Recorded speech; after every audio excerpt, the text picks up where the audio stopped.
The last few episodes of Ahsoka truly have been astounding. Seeing Clone Wars Anakin again was in my opinion even more exciting than the Vader Obi Wan duel we saw in Kenobi. But was this really Anakin, or was he just imagined? Or perhaps he was something much more. In this episode we will explore what this version of Anakin potentially could have been. And of course this episode will be spoiler heavy, so please click away if you have not yet seen Ahsoka. Before we begin, a quick update on the lightsaber giveaway. As stated in previous videos, the giveaway will end on the same date as the final episode of Ahsoka. As a reminder, I'll be giving away a lightsaber of the winner's choice from the VF Sabers range, so make sure to check out the catalogue using this link in case you win. All you have to do to enter is to describe your ideal lightsaber. The lightsaber design I like best will be the winner, and this can be as creative as you like. The last winner described a golden trident lightsaber with 3 black blades, so really let your imagination run wild. Best of luck everyone, and may the force be with you. Anyway, back to the video.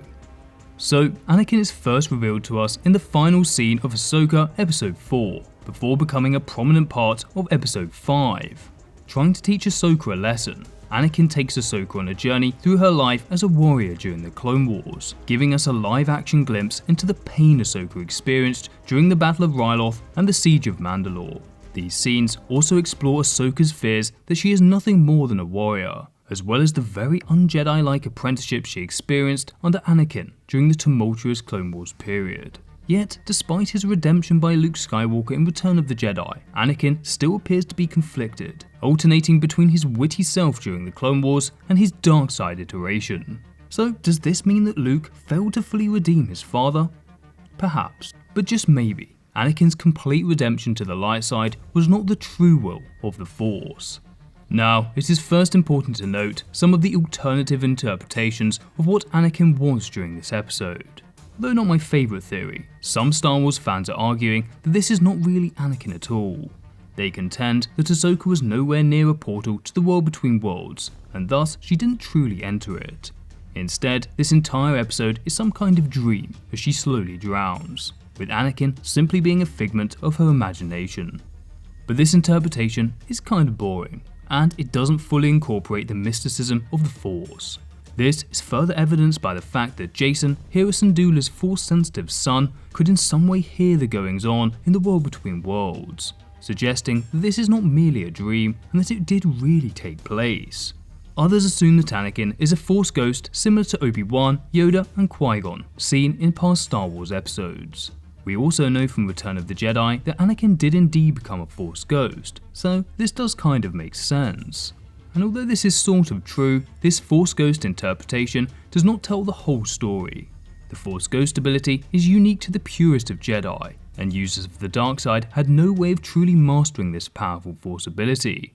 Thus, it seems confusing that this version of Anakin still commanded the dark side in death, while pure Jedi like Mace Windu, Plo Koon and others failed to become Force Ghosts.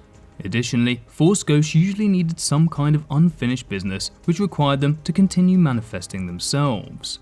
If their destiny had already been fulfilled, they would simply become one with the Force.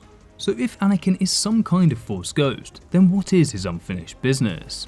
I believe that this theory answers these vital questions. This compelling theory on the nature of Anakin during this episode is heavily focused upon his special role as the Chosen One.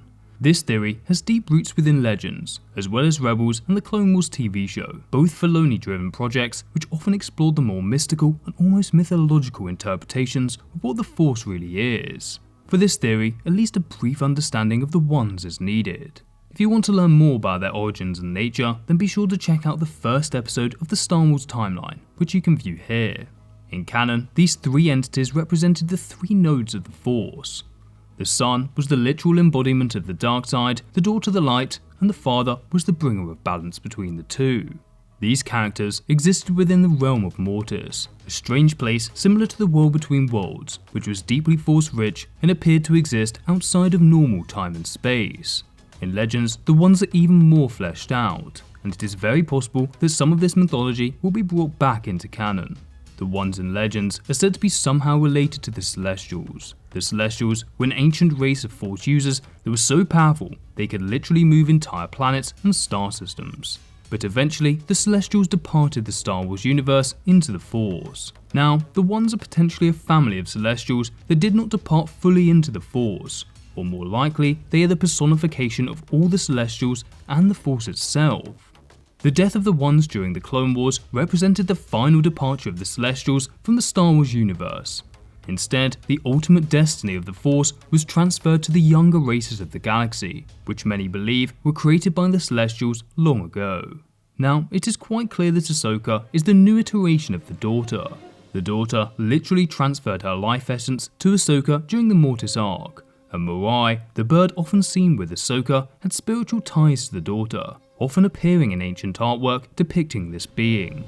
So, if Ahsoka is the replacement of the Daughter, then Anakin, the Chosen One, is the obvious known conduit through which the balance of the Force flowed through, making Anakin the new version of the Father, as was stated to be his destiny during the Mortis arc.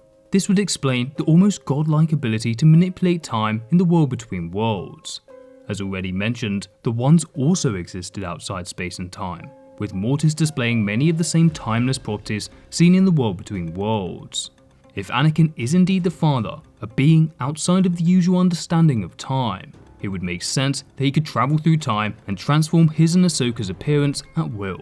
This would also explain why Anakin mastered both sides of the Force during his fight with Ahsoka, despite being somewhat similar to a light side Force ghost. As a literal child of the Force and the Chosen One, his destiny is to be the bringer of balance in the Force between the light and the dark.